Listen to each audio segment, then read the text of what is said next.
ప్రాణమే నీది రామబాణమే మాట వదిలినవో ప్రాణం పోయిన తిరుగుండదు అంట.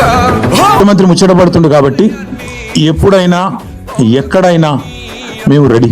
ఆయననే చెప్పిండి నా కేసీఆర్ వస్తాడా కేటీఆర్ వస్తాడా అన్నాడు. మరి నేను వస్తా అంటున్నా, నీకు దమ్ముంటే రా, లేదంటే ఇంకొక ప్రతిపాదన 8 తారీఖు నాడు, ఇలా 5 తారీఖు, ఎందుకంటే ముఖ్యమంత్రి గారికి ప్రిపేర్ అయ్యేందుకు టైం పడుతుంది. సోమాజిగూడలో ప్రెస్ క్లబ్లో 11 గంటలకు 8 తారీఖు నాడు నేను రెడీగా ఉంటా. నువ్వు వస్తావా రావా నీ ఇష్టం, నువ్వే ఛాలెంజ్ ఇస్తున్నావు.